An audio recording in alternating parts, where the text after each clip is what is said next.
Brought to you by Goldi Masale. Goldy chole मसाले, जहाँ जाएं रिश्ते बनाएं। गोल्डी लाए हैं फ्रेश लॉक टेक्नोलॉजी, जो रखे मसालों को हर समय फ्रेश। शपथ लिन्छु कि प्रधानमंत्री पद को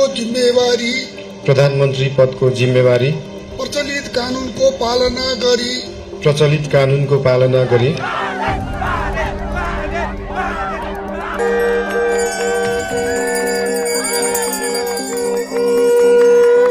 नेपाल में अब बालेन एक्शन देखने को मिल रहा है। नेपाल की नई सरकार सख्त एक्शन ले रही है। पूर्व पीएम केपी शर्मा ओली और पूर्व गृह मंत्री रमेश लेखक को पुलिस ने गिरफ्तार कर लिया है। ये कार्रवाई जेनजी प्रोटेस्ट के मामले में हुई है। वही प्रोटेस्ट जो पिछले साल सितंबर में हुआ था। नेपाल की सड़कों पर लाखों युवाओं ने सरकार के खिलाफ मोर्चा खोल दिया था। इसे जेनजी प्रोटेस्ट का नाम मिला। तब केपी शर्मा ओली की सरकार थी। आरोप है कि इस प्रोटेस्ट को कुचलने के लिए सरकार ने फोर्स का इस्तेमाल किया था, जिसमें 77 लोगों की मौत हो गई थी। इनमें 19 मौतें पुलिस फायरिंग में हुई थी। इस प्रोटेस्ट के बाद केपी शर्मा ओली की सरकार तो गिर गई। देश में आम चुनाव हुए, फिर सारी पुरानी पार्टियां धरी की धरी रह गईं और राष्ट्रीय स्वतंत्र पार्टी को बहुमत मिला। बालेन शाह पीएम चुने गए। 27 मार्च को उन्होंने पद की शपथ ली और उनके शपथ लेने के ठीक दूसरे दिन ओली और लेखक को गिरफ्तार कर लिया गया। गिरफ्तारी से पहले काठमांडू घाटी में सुरक्षा कड़ी कर दी गई थी। पुलिस ने कार्रवाई से पहले कानून मंत्रालय से लिखित इजाजत भी ली थी। अगर ये दोषी पाए जाते हैं तो 10 साल तक की जेल हो सकती है दोनों नेताओं को। आज सुबह सूरज निकलने से पहले ही पूर्व प्रधानमंत्री केपी शर्मा ओली और पूर्व गृह मंत्री रमेश लेखक दोनों को गिरफ्तार करके यहाँ इसी काठमांडू पुलिस हेडक्वार्टर में लाया गया है, जहाँ उनसे पूछताछ की जा रही है। तो पहले दिन से बालेन सरकार ने अपनी मंशा साफ कर दी है कि जो दोषी हैं, जेनजी आंदोलन में जो लोग भी दोषी हैं, उनको बिल्कुल भी बख्शा नहीं जाएगा। उनके खिलाफ कड़ी कानूनी कार्रवाई की जाएगी।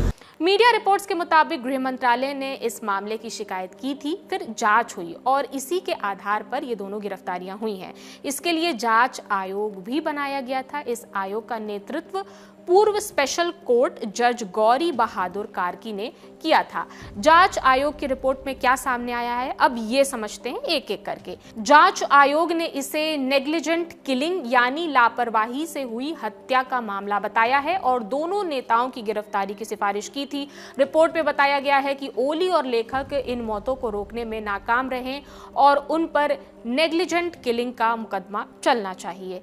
इसके अलावा कई दूसरे अधिकारियों के खिलाफ भी कार्रवाई की सिफारिश की गई इस रिपोर्ट में। इनमें तत्कालीन गृह सचिव गोकरण मणि दवाडी, सशस्त्र पुलिस बल एपीएफ के प्रमुख राजू आर्याल, राष्ट्रीय जांच विभाग के पूर्व प्रमुख हुताराज थापा और काठमांडू के मुख्य जिलाधिकारी छवि रिजाल शामिल हैं। रिपोर्ट में यह भी बताया गया है कि अधिकारियों को पहले से हिंसा बढ़ने की जानकारी थी, लेकिन समय पर सही कदम नहीं उठाए गए। इसी वजह से प्रदर्शन के दौरान 77 लोगों की मौत हो गई और अरबों रुपए की संपत्ति का नुकसान हुआ नेपाल में। जांच आयोग ने 8 मार्च को रिपोर्ट अंतरिम पीएम सुशीला कार्की को सौंप दी थी। सुशीला कार्की अंतरिम पीएम तब थी जब ओली की सरकार गिर गई थी और बालेन शाह पीएम उनके बनने से पहले बीच में अंतरिम सरकार थी नेपाल में और सुशीला कार्की अंतरिम पीएम थी। यह रिपोर्ट 25 मार्च को पब्लिक डोमेन में आ गई, यानी बालेन शाह के शपथ लेने के 2 दिन पहले। 27 मार्च को बालेन शाह ने पीएम पद की शपथ ली। उन्होंने सुधन गुरुंग को गृह मंत्री नियुक्त किया। गुरुंग जेनजी प्रोटेस्ट का बड़ा चेहरा रहे हैं और उन्होंने ही अक्टूबर में ओली और लेखक के खिलाफ शिकायत भी दर्ज कराई थी। बालेन शाह के शपथ लेने के बाद कैबिनेट की मीटिंग हुई थी और तभी जांच आयोग की रिपोर्ट को लागू करने का फैसला लिया गया। यहां बैठक हुई और 27 मार्च को ही ओली की पार्टी सीपीएन यूएमएल के युवा संगठनों ने चेतावनी दे दी कि अगर उनके नेता को गिरफ्तार किया गया तो इसके गंभीर परिणाम भुगतने पड़ने होंगे। इन सब के तर्क कानूनी एक्सपर्ट्स ने जांच रिपोर्ट का यूं पब्लिक डोमेन में आने को लेकर सावधानी बरतने की सलाह दी है। किसे? बालेन सरकार को। 35 साल के रैपर और इंजीनियर बालेन शाह अब नेपाल के नए पीएम हैं। काठमांडू में नेपाल के राष्ट्रपति रामचंद्र पौडेल ने उन्हें शपथ दिलाई। नई सरकार में बड़े नामों पर नजर डालें तो वो कुछ ऐसे हैं। सुधन गुरुंग गृह मंत्रालय है इनके हाथ में। स्वर्णिम वागले ये वित्त मंत्रालय संभालेंगे। इसके अलावा शिशिर खनाल विदेश मंत्री होंगे। दीपक शाह श्रम और रोजगार मंत्रालय संभालेंगे। विराज भक्त ऊर्जा, जल संसाधन और सिंचाई मंत्रालय संभालेंगे। इसके अलावा गीता चौधरी हैं जो कृषि एवं पशुधन विकास के साथ साथ वन एवं पर्यावरण विभाग भी संभालेंगी। बालेन की पार्टी ने आम चुनाव में जबरदस्त जीत दर्ज की थी। 275 सीटों वाली संसद में पार्टी ने 182 सीटें जीती, माने पूर्ण बहुमत मिला। बालेन शाह ने झापा 5 सीट से केपी शर्मा ओली के खिलाफ चुनाव लड़ा था और 50,000 वोट के अंतर से जीते भी, और अब वो नेपाल के पीएम हैं। बालेन शाह रैपर भी रहे हैं और उन्होंने अपनी रैपिंग नहीं छोड़ी है।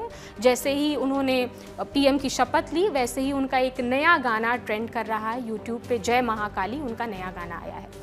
तो इस पूरे विवाद पर आपकी क्या राय है, हमें कमेंट बॉक्स में ज़रूर बताइए। मेरा नाम प्रगति है, देखते रहिए दी लल्लन टॉप। शुक्रिया।